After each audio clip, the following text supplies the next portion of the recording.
A LAI é uma lei ordinária federal, mas a abrangência dela é nacional. Nacional no sentido que ela abrange todos os entes federativos e ela também abrange a administração pública direta e também a administração pública indireta. Então, por isso que ela tem um âmbito aí de aplicação nacional. Então, quem são os sujeitos passivos submetidos à lei de acesso à informação? Bom, os entes federativos, União, os estados, Distrito Federal, os municípios, por óbvio. Também a administração pública direta, dos poderes executivo, legislativo, judiciário, os tribunais de contas e o Ministério Público. Então, são os três poderes, mais os tribunais de contas e o Ministério Público, o MP. Não esqueçam disso, fazem parte aí, tá bom?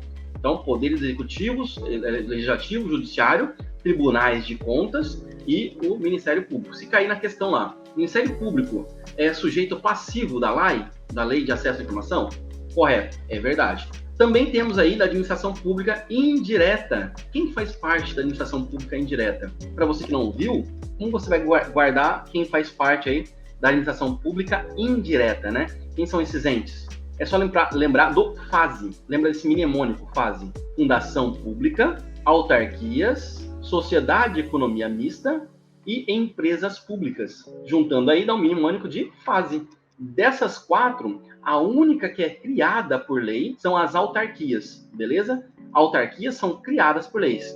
As demais, fundação pública, sociedade de economia mista e empresa pública, elas são autorizadas por lei. Sua criação são autorizadas por lei. Existe essa diferençazinha aí. Para além desses que eu falei para vocês, né, dos entes federativos, né, que é a União, os estados, o federal e os municípios, a administração pública direta dos três poderes, executivo, legislativo, judiciário, tribunais de contas e MP, Ministério Público, a administração pública indireta, né, que são fundação pública, autarquias, sociedade de economia mista e empresas públicas. Nós temos uma outra, que são as entidades privadas, sem fins lucrativos. Beleza, já tem um norte aqui. São entidades privadas sem fins lucrativos.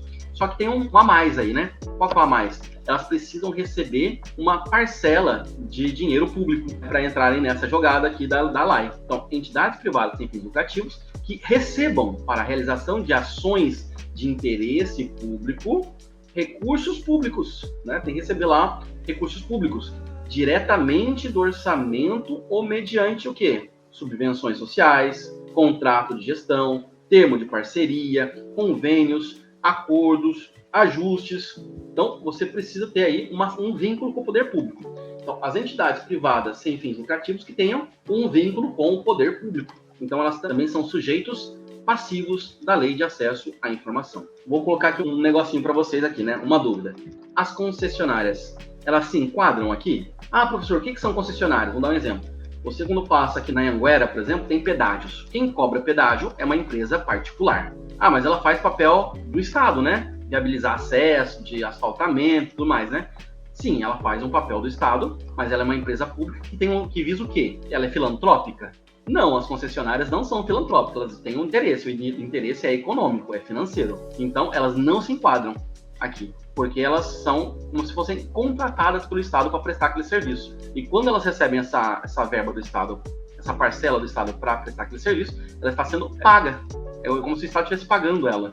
E aquele dinheiro entra no patrimônio dela como se fosse um patrimônio particular, se torna um patrimônio particular. Então, as concessionárias não se enquadram aqui.